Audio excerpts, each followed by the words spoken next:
Beginning of 6. We're just starting chapter 6.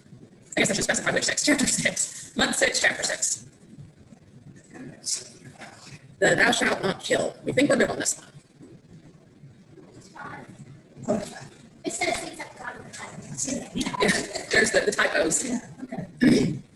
Okay. Hold on a second.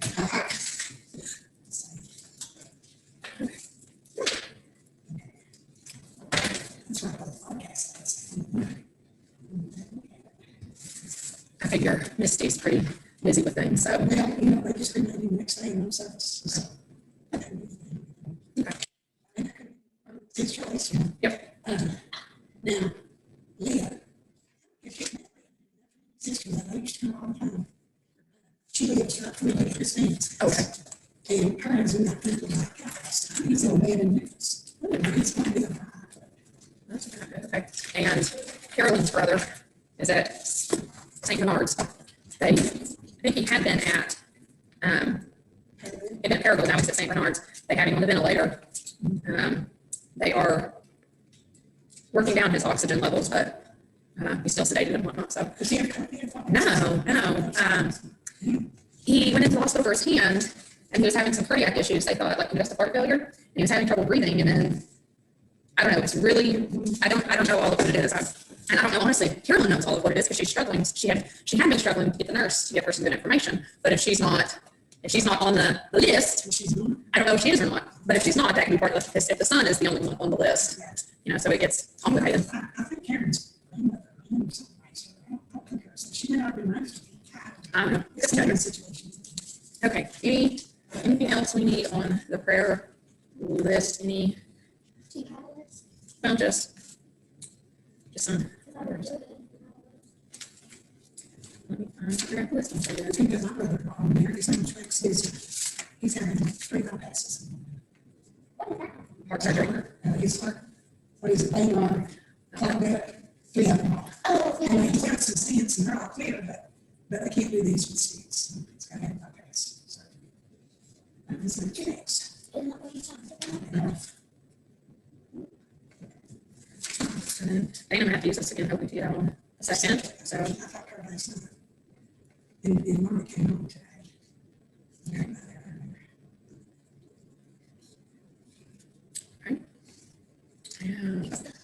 yes. And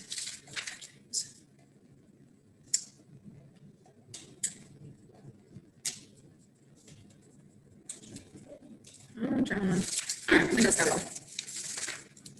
You read it? Just hold on. I'll put right nice and loud for us, okay? Okay. Dear Heavenly Father, thank you for this day. Please be with all those who are sick and traveling. Please be with Rex and his surgery. Please be with the Archer family. They were lost again. Please be with Dana Matthews. Please be with Margaret Matthews and her recoveries. Please be with Jenny Banks and many others. In your son's name that I pray. Amen. Okay, so we're going to start now looking at chapter 6. We think we're good on this one. Thou shalt not kill. Most of us think we've got this one down. We understand it. We are never going to violate it. We abhor the commission of this unthinkable transgression of law. We're brokenhearted because we see it each day when we watch the news. This may be the most quoted command in our hearing. For our purposes, I believe we can use this working definition for the verb kill. It's the deliberate taking of innocent human life. Having said that, it's important to remember that the word deliberate may be a word of varying degrees. Is it murder?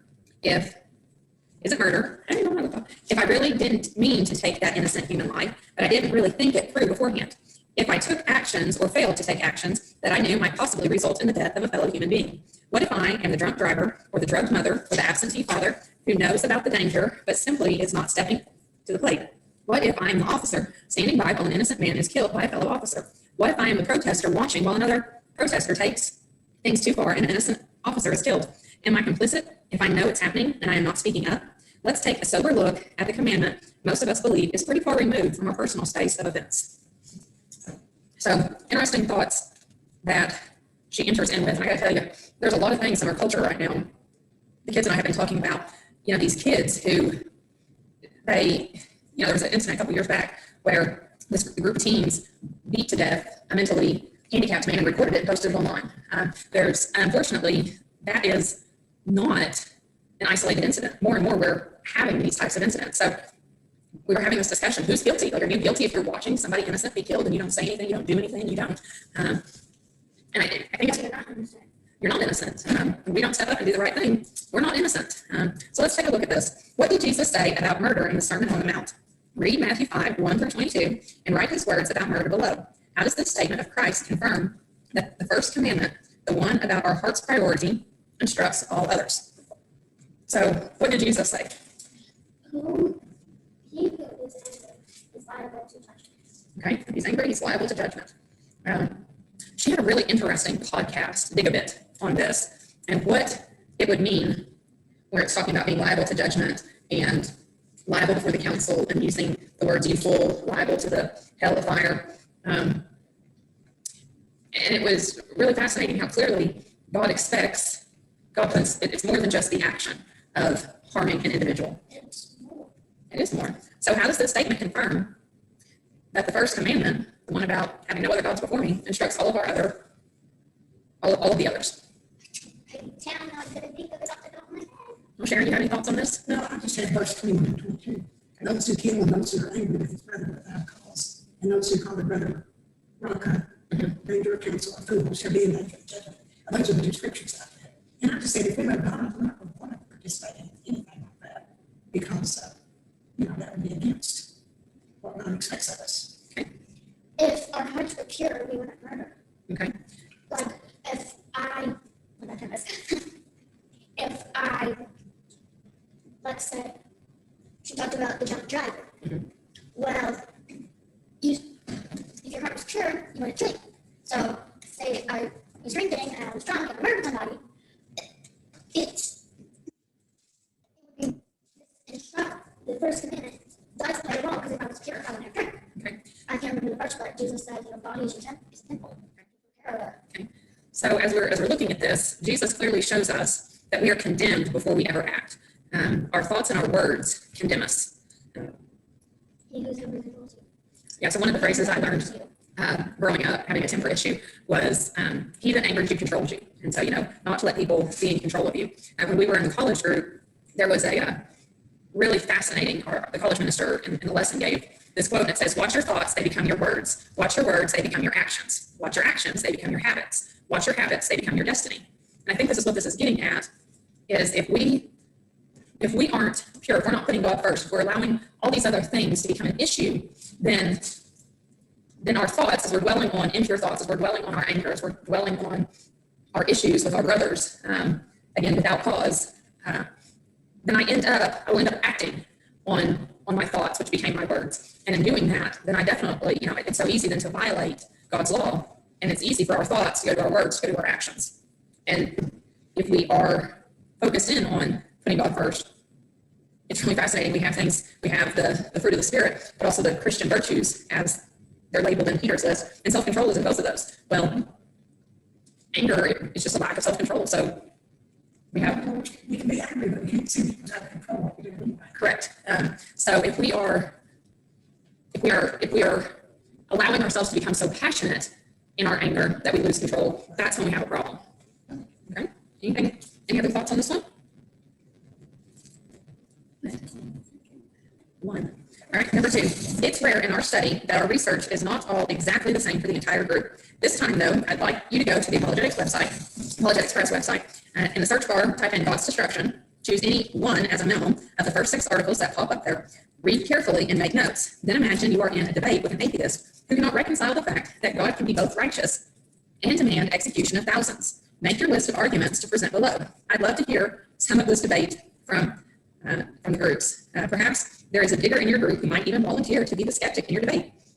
Let's be resolved to be able to give an answer to those who ask a reason for our hope, 1 Peter 3:15. Every digger is not required to participate in a debate in order to be a study finisher, but the study from the website and notes with the arguments is a study requirement. So what articles did you guys find? I have God's patience is not forever, and it's actually God's long suffering is not forever. I just want patience because it's a lot. Okay, so what are the notes that you found in that article? God's God's patience is not forever. But people think it is. Okay. Maybe people do. They're like, oh, here, God's patience. I got God's patience. I'm gonna fix something. Okay. It did not when Noah lived. Okay. If it had been, then we wouldn't have showed the ark. Okay. And if it gave, it started describing the account of Noah. Okay. We have Matthew 25:13. Real quick. Which one of the scriptures we sent. And then when I was going to my notes, I said, yeah, let me go through my notes scriptures. No, that's wrong. So 13. Okay. 25:13. Watch therefore, for you know neither the day nor the hour. Okay. If God's patience were forever, there wouldn't be that verse. That verse wouldn't be there. Okay. Okay. Sharon, what do you have? Did you get a chance I to? believe that, yeah, it'll be gone over the beginning of the 90s, something like that. Okay. And, let's see what else. You're good. God ordered someone to go and attack Amalek and destroy all that they had and did not spare them. They would kill men, women, children, oxen, sheep, cattle, donkeys, and so on. God's perfect and justice, love, and anger. These are just some of those. God's vengeance is not impulsive. Just as God condemns sinners to eternal punishment, He judged wicked people in the Old Testament and spared. God wants divine truth and spiritual reality. Humans cannot handle the gravity of sin. The atheists cannot pronounce anything right or wrong, since they do not have a standard about that. Everything is permitted if there is no God to the atheists. Yes. Killing the children, actually saving the children as they would go to heaven, instead of growing up to be wicked. We could use that argument today, but that was what God did it for. We don't do it for that. Correct. That's, that would be Yes. all right, Jesus and New Testament writers endorse and defeat the destructiveness by God in the Old Testament. And I have a bunch of passages for that. In those time, people became so wicked that God decided their lives needed to be terminated. So God's thoughts are not our thoughts, but what He does is for the best. Those are just something else I have on that. Okay. Mine was God's just destruction of the Canaanites by Eric Lyons. It talked about the Nazis killed 6 million Jews plus 3 million other undesirable people. God called for the destruction and dispossession of Canaan. And is it just? Was this just behavior, or was God just like Hitler? And as we look at it, the inhabitants of Canaan were wicked, evil, they were deplorable. Some of the things that they did was they had sensuous, in terms of worship, sensuous nudity.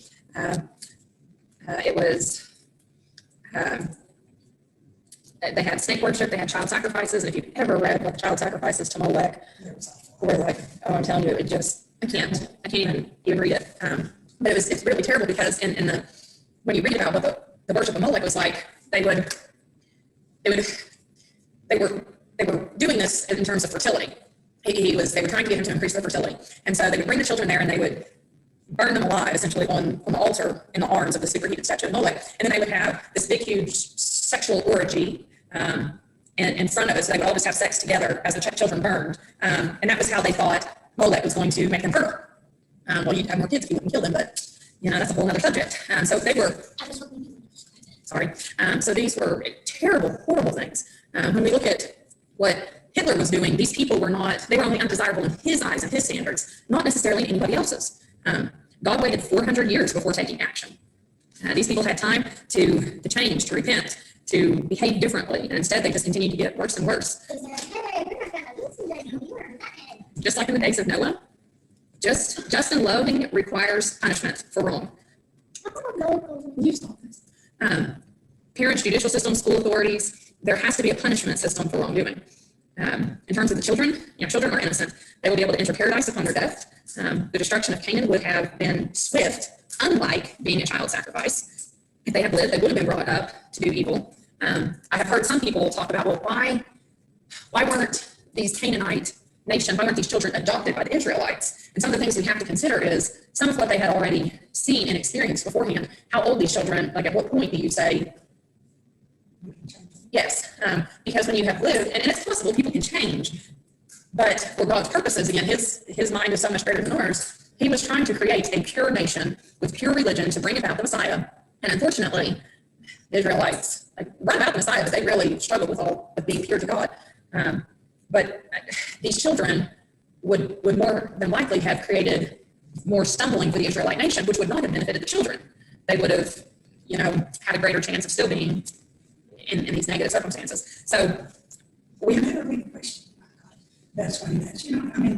If he decided to take their lives, he's God. He can do what. But I'm sure there was a purpose that in order to, to save the kids. yes. And said create a pure Israelite nation. But again, I think it's one of those things, like he was creating this pure nation. And if these children could have been saved earthly, but I think, for God, he's looking at things eternal, not what is happening here. And for these children, it was a swift destruction. It was not terrible. It wasn't like they were being part of that. Correct. And so they would have been able to enter into God's care, into paradise. And so in the end, it is much more kind and loving. Whereas again, the argument today, there is not one single thing that happens with abortion that is kind, just, loving, swift. I mean, it's heinous and horrendous. And so I don't know, not right now. So those are definitely all things to compare the differences between what God ordered versus what man does in his own mind. And one of the interesting things that Eric Lyons looked at in this article was Hitler was hunting down these undesirables to the far reaches. He didn't stop with just this area. He just kept on, and every time he expanded, he pulled them into the Holocaust. And again, it was not a swift destruction. When you read of the atrocities of the Holocaust, it just, well, there were plenty who did live, but the problem is what the people who died, they were never great deaths, ever.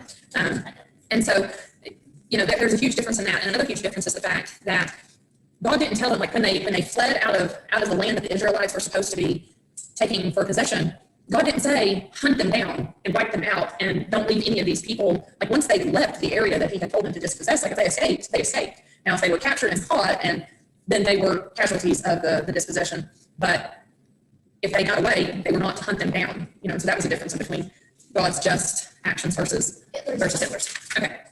Any other thoughts or questions on that one? Okay. Number 3. Next, let's read 2 Samuel 1 through 13 and make notes about each death in these chapters. Determine if it fits our definition of killing. Notice that sometimes the fact that a death is not homicide does not mean that everyone involved in the scenario is blameless in the death. And then that said, look specifically at chapter 11 on that. So 2 Samuel, starting in chapter 1, there was a lot of death that happens in these chapters. So let me go to 2 Samuel. I was listening to it as I followed along, and I pressed chapter 1, but it went to chapter 5. So you have to go back to chapter 1. I'm Okay. going to go back and reread. Okay, so 1 Samuel chapter 1.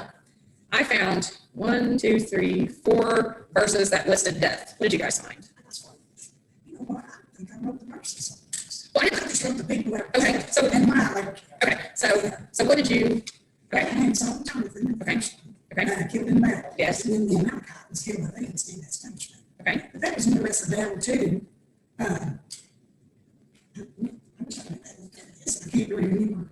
I didn't call that a murder. okay. I highlighted my murders, But I don't have a murder on that. What do you have on that? Well, this is where it gets interesting, because I have the death of Saul, and then the Amalekites that were involved in verse 1. But that was all part of war, wasn't it? That is part of war, and I guess the question becomes is all war, or are all battles necessary, and are the people innocent?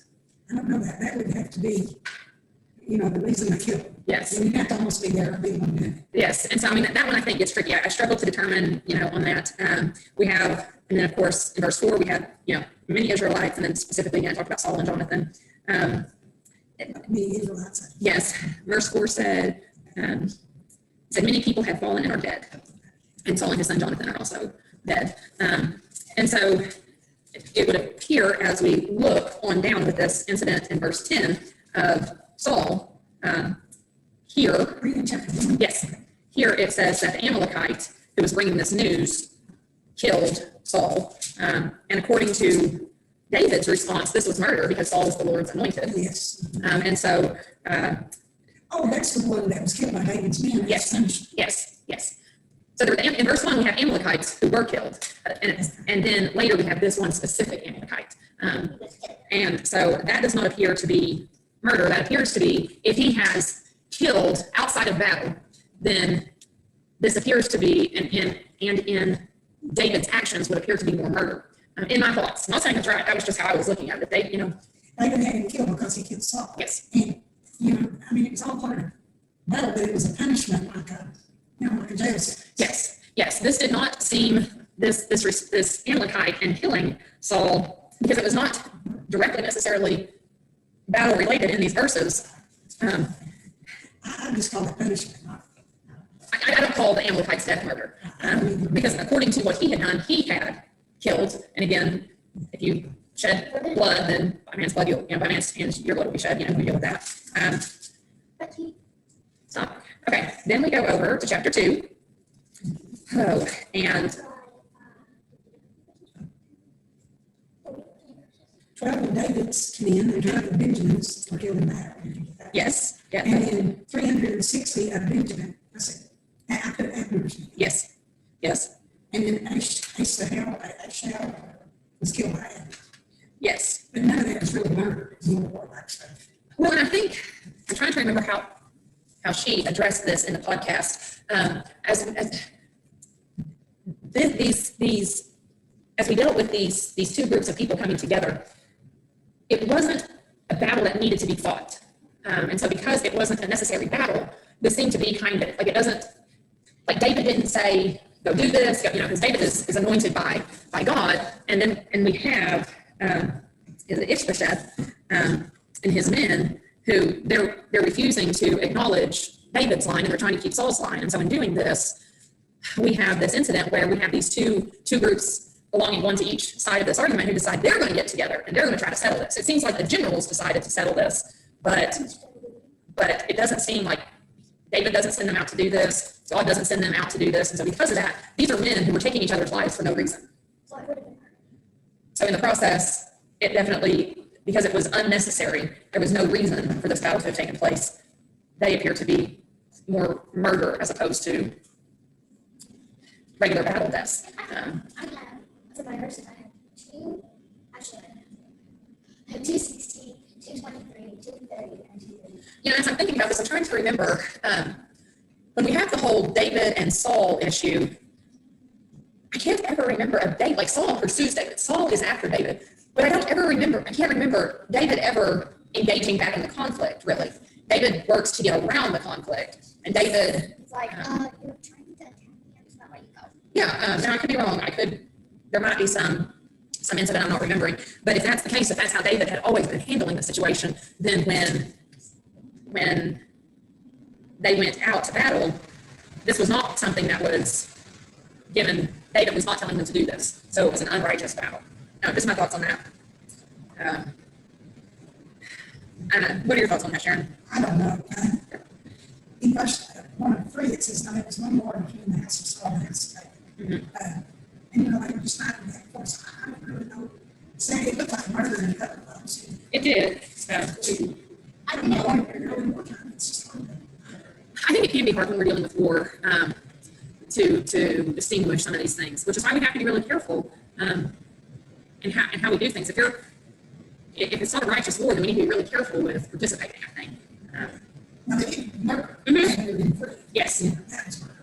Yes. Yes. Yes. That one was clearly murder. And I was really surprised even with how David handled that. He washes his hands, so to speak, of the incident. But I was almost surprised that David did not go further in the punishment. I'm really surprised that he didn't put Joab to death, because this was murder. Joab, under false pretense, gets Abner back here and then commits this murder. And so I'm kind of surprised when you consider how David responded to what happened with Saul. I mean, yes, Saul was God's anointed, but it almost seems like, well, if he's going to kill for this murder, then he would put you to death as well for this murder. Verse 21 says David sent Abner away in peace. Yes. So they just killed him. Yes. No, it wasn't. They killed him because he had killed their brother. Yes, but that was the one. So when yes, and when we look at that in chapter 2, they were told So Abner said again to Asahel, turn aside from following me. Why should I strike you to the ground? So Asahel was following Abner. And Asahel was told, stop this behavior. It's not right. You need to stop. And Asahel refused to take warning. And so Abner strikes him down. So in a sense, that sounds more like murder. You know, for Asahel, I think if he is trying to defend himself, which that to me is what I see with Abner doing, is Asahel is pursuing, and Abner's like, this is enough, stop. But Abner is continuing to try to bring the battle to him. So Abner instigated this battle. Asahel instigates this battle, and Abner responds to the battle, and Asahel is struck down. So I don't see Asahel so much as being murder, but Abner's is because Joab responded with revenge. That's on my side. Yes.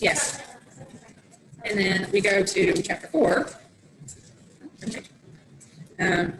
one was kind of interesting. I had two in this one. We start with chapter 6, and we have Ishbosheth being murdered. Four, 6. Sorry. So he was satisfied. He was like, sounds like, and I call that murder. Yes. And then we have, And they would kill his sons because of punishment. correct. So the two, it was the sons of Rimmon, which was Rechab and Baanah. However you say that. Those were the two who go and kill Ishbosheth. When they come and tell David what they have done, David turns around and puts them to death. So they committed murder. I do not believe theirs is murder, though, because it was punishment, not murder. Especially because they had done this in such a treacherous way. Again, the motives, the actions. They're thinking, they're doing this because they want to be promoted. They want to be made better and greater, and they want this honor. Clearly, word does not travel fast, which it should. But well, I don't understand how this they should know, because you think about the Amalekite who was put to death for killing Saul, and it's like, look, you killed the Lord's anointed, I'm going to kill you. And then we have, a descendant of Saul in Ishbosheth, and they murder him. They're like, hey, we're gonna get, and I'm like, did you not miss what happened to Saul? So to solidify, because Ishbosheth was contending for the crown, and he was anointed king by others in chapter 2. And so these men thought, well, hey, we're going to do the king a favor and get rid of his competition. And King David did not like that. Okay, chapter 5. Okay. Yes, chapter 5. Oh, sorry. Okay, so in chapter 5, what do we have here? I just put the full sentence. Yes. And it wasn't murder, it was Lord Sam. Yes. 5:20. Mhm. And 25. Yes, and that talks about the Philistines there. Okay. See, she don't want to write down the name; she wanted to write down the verses. All right, chapter 6. Okay, so we're looking for deaths. There are two. I put 9 and 6 and 9 and 7. Okay, so in You find 1 and 6? yes, there are two. In 6 verse 7. Well, I think you're looking for murder, because as soon as I say who died in 6, you're going to go, oh yeah, Uzzah. Oh, yeah. Yeah, I guess I'm looking for murder. So we have the death of Uzzah. I don't have to say. 6, 7. Okay.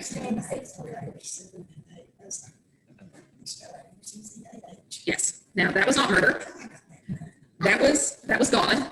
I went through and did the M on everyone because I thought you had them on yours. Not all of them. I had M on more than I meant to as I'm looking back. So I'm having to fix them. But so Uzzah's death was not murder. That was something that happened because he broke God's commandment, and God responded.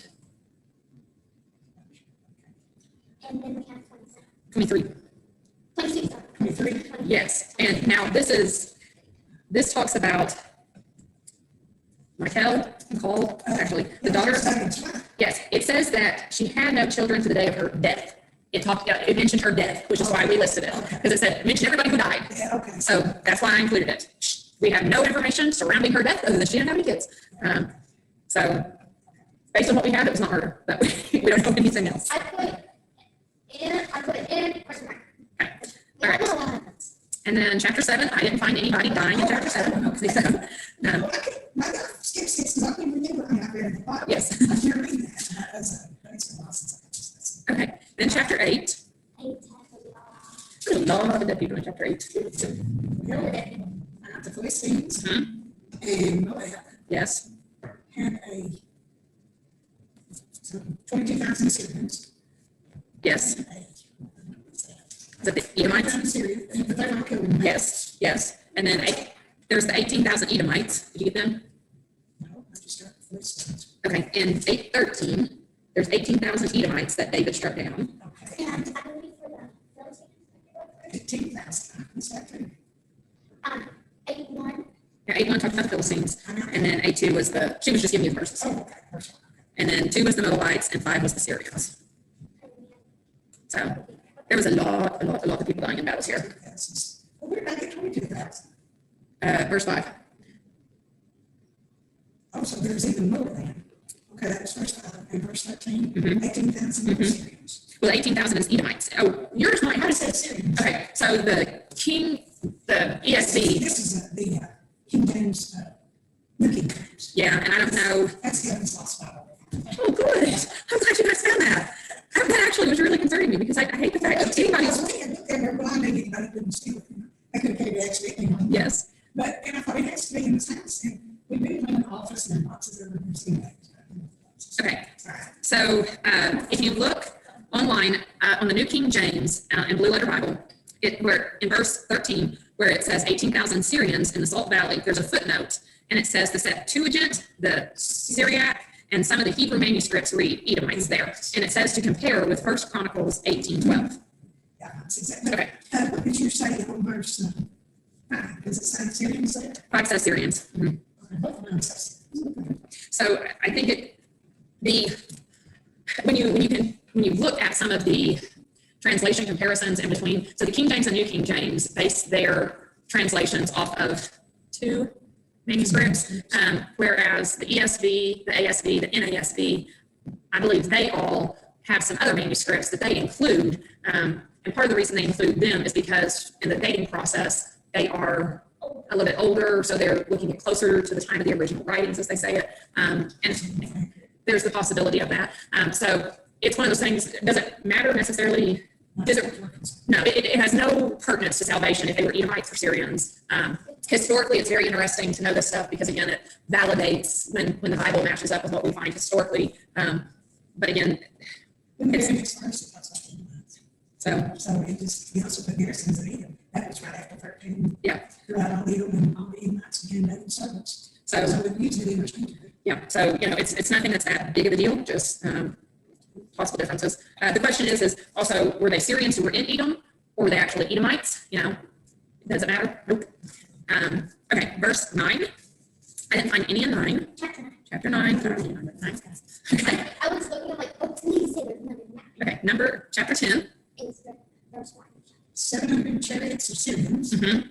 and Shabak, or whatever, who was the captain. And That would then, be, that's all I got. 18. Yes, 10. 10:18 is what. Okay, verse 18. And I got verse 1 because after this, the king of the Ammonites died, and Haman, his son, reigned in his place. So it said he died. Oh, Yeah. okay, where was that? Verse 1. Chapter 10, verse 1. Okay.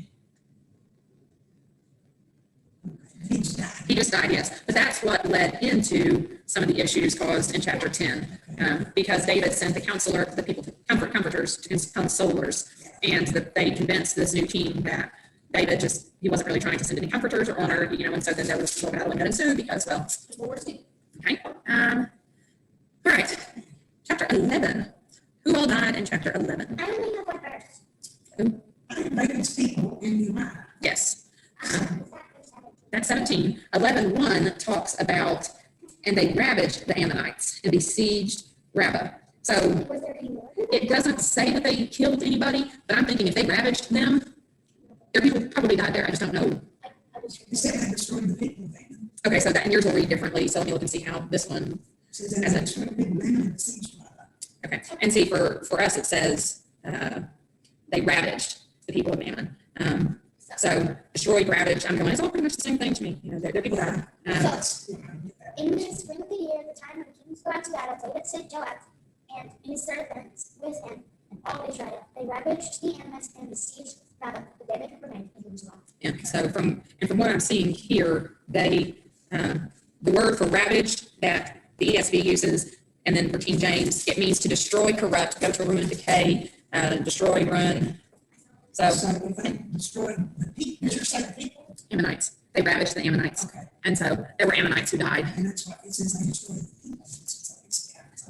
Okay, so as we look at 11, so 11:1 just appears to be battle casualties. And these were battles that David was fighting to conquer the land, continue to conquer the land, so that does not appear. But then we have 17.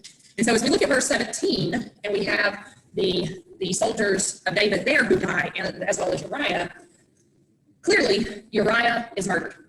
The question becomes, how do we count the deaths of the other people? Because when Joab is talking about sending the messenger back to David, he's like, and if David gets upset about, these people dying, tell him, well, your servant Uriah is dead too. So as we look at this, it appears that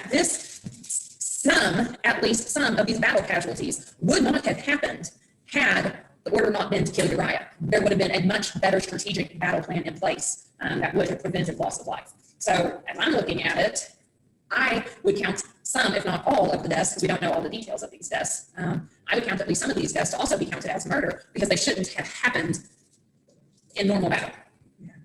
He just told him to send him out in front.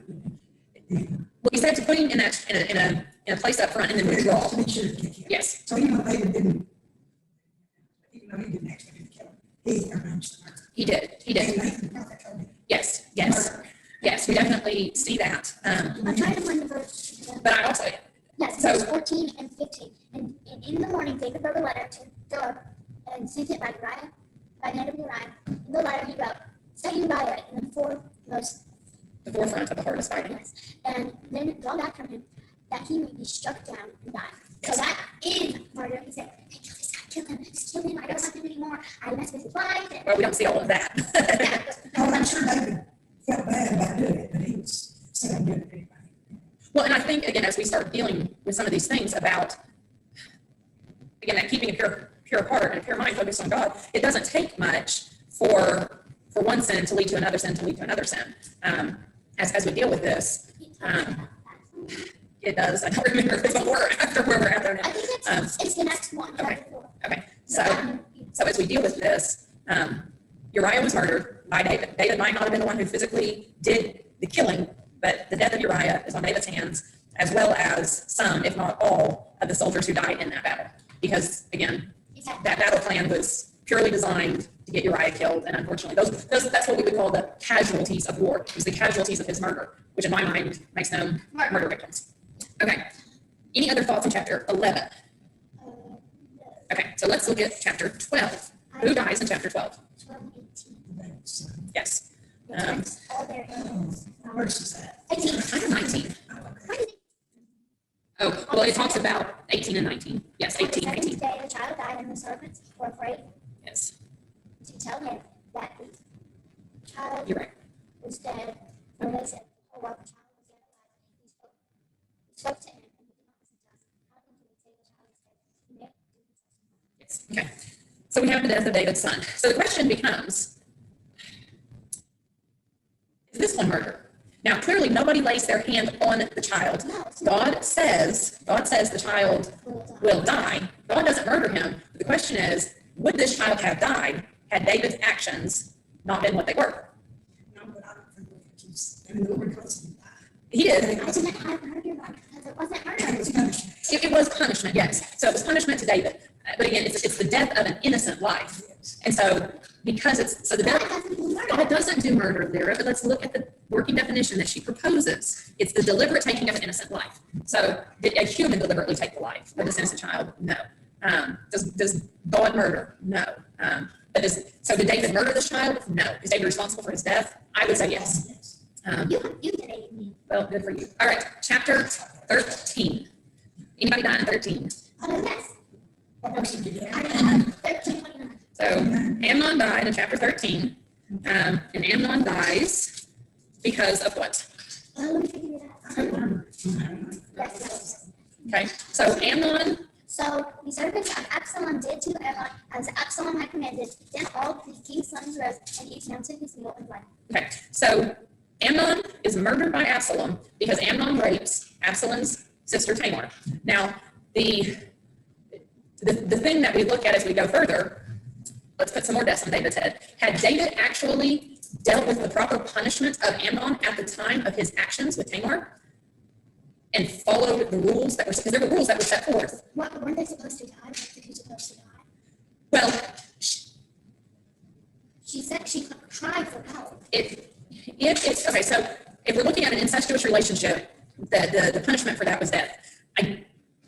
But hers was a sexual assault. It was not a willing, and when a woman is sexually assaulted, there were means of protection as to how the man who sexually assaults her is supposed to respond. So the bottom line is there was a punishment that should have been inflicted on Amnon. David doesn't do it. Absalom, therefore, in taking care of his sister, and clearly somebody who he very much loves, is very angry that no punishment was ever given to Amnon. And in doing so, he brings about the murder of Amnon. It was murder, but It was murder. but he was avenging his sister. You know, I don't understand all that. I don't understand what you said. I don't understand. You said when King David heard it, he was real angry.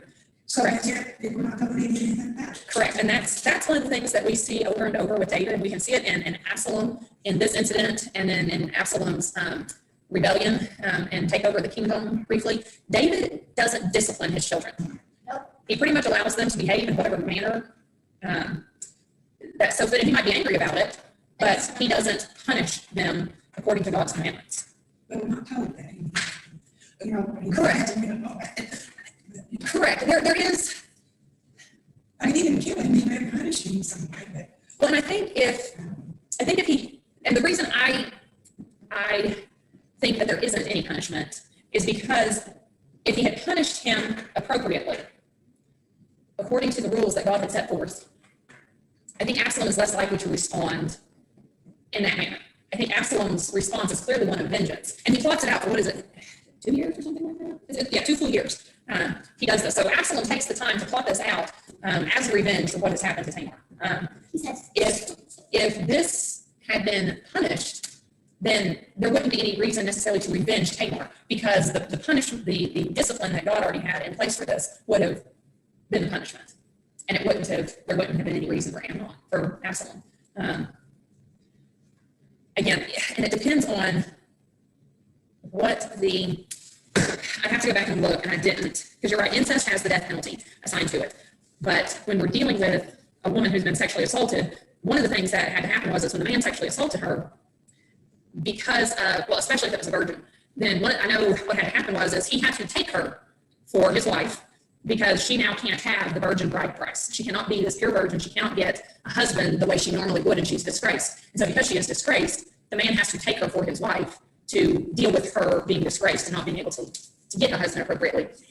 If the man refused to do that, then he has to pay the bride price anyway. He has to pay what she would have been. but this was a brother, so it could have been different. Well, and again, that's the thing, because as we look at incest, I don't know off the top of my head. I didn't look it up. I don't know what the punishment was for again, the woman is God's, and I hear lots of people get up in arms about, stop for a second, sis. There are lots of people who get up in arms about how these rules were in place, and like, oh, it was all just about the man, and this woman's raped by this man, and then they have to go live with him. The whole point, really, it was not to make life better for the man. It really was a protection for the woman, and how this culture, like our cultural society, our society doesn't live within these bounds. We don't understand what it was like to be a virgin bride, and how that the cost of her, it was costly, like there was this honor associated with the virgin bride, which was why there was this cost associated with her. And so when we deal with rape, she is humiliated. She is, sexual assault. Okay. So when we are dealing with this, the woman loses all of this honor and prestige that she should have had. And so it's a method of providing protection for her, because if the man doesn't take her, she goes back and lives in her father's house. Well, the thing becomes is, at some point, father is going to die, probably before her. If there aren't any brothers to care for her, who then cares for this woman when she is an old maid, as we would say, because she doesn't have any children to provide for her, because she couldn't marry according to the system. So the system was designed to protect women in these situations, to help make sure that they were cared for long term. But again, the case of incest is those cases are handled in a different way, because again, punishable by death, you cannot uncover the nakedness of your family members. And so with that being the case, I'll have to do some checking. I really don't know, but it's interesting to look at. So, okay. that was 1 through 3, which is what I wanted to get through the first week. And, okay, that's for that one, correct. So that's one of the notes I had. Not sure if war is murder. The death of the child was not murder, but the death was caused by the actions of others. So, all right, anything else before we call it a night? Thank you so much.